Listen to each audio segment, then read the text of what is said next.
मुखर्जी की, श्याम प्रकाश मुखर्जी की, श्याम प्रकाश मुखर्जी की। बोलो भारत माता की जय, बोलो भारत माता की जय, बोलो भारत माता की जय।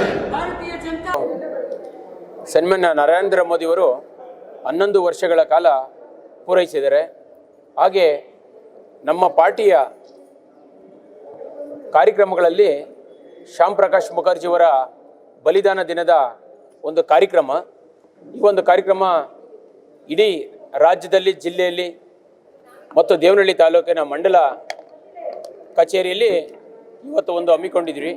ಅವರಿಗೆ ಒಂದು ಗೌರವ ಸೂಚಿಸಿದಂಥ ಕೆಲಸವನ್ನು ಭಾರತೀಯ ಜನತಾ ಪಾರ್ಟಿ ಮತ್ತು ಭಾರತೀಯ ಜನತಾ ಪಾರ್ಟಿ ದೇವನಹಳ್ಳಿ ತಾಲೂಕು ಮಂಡಲ ವತಿಯಿಂದ ಇವತ್ತು ಕಾರ್ಯಕ್ರಮವನ್ನು ನೆರವೇರಿಸಿ ಹೃದಯ ರೋಗ ಮತ್ತು ಹೃದಯ ಶಸ್ತ್ರಚಿಕಿತ್ಸೆ, ವ್ಯಾಸ್ಕ್ಯುಲರ್ ಶಸ್ತ್ರಚಿಕಿತ್ಸೆ, ಸಮಗ್ರ ಹೃದಯ ಆರೈಕೆ ಸೇವೆಗಳಿಗಾಗಿ ನಿಮ್ಮ ವಿಶ್ವಾಸಾರ್ಹ RL Jalappa Narayana heart centre, STUMC campus, Tamaka, Kolar.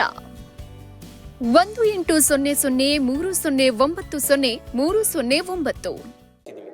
Mukherjee ಅವರನ್ನ ಕಾಂಗ್ರೆಸ್ ಸರ್ಕಾರ ಬೇಕಂತೆ ಪೂರ್ವ ನಿಯೋಜಿತವಾಗಿ ಕೊಲೆ ಮಾಡ್ತಾ ಅನ್ನೋ ಒಂದು ಆರೋಪ ಇದೆ ಸರ್, ಇದ್ರ ಬಗ್ಗೆ. ಭಾರತದಲ್ಲಿ 60-70 ವರ್ಷಗಳ ಕಾಲ ಸುದೀರ್ಘವಾಗಿ ಕಾಂಗ್ರೆಸ್ಸು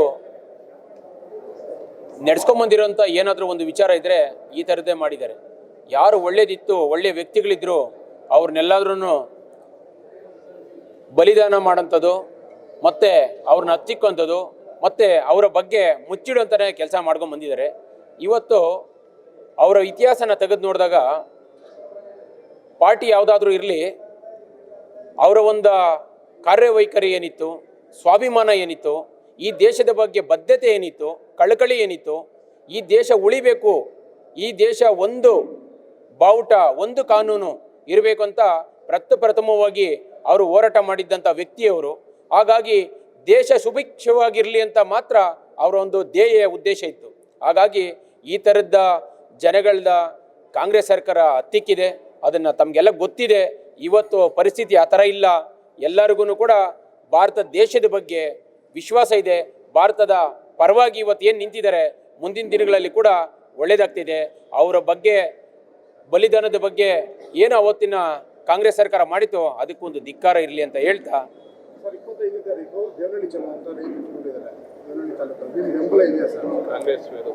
ಈಗ ನಾವು ಯಾವುದೇ ಪಕ್ಷದ ವಿರುದ್ಧ ಇಲ್ಲ, ರೈತರಿಗೆ ಒಳ್ಳೇದಾಗಬೇಕು.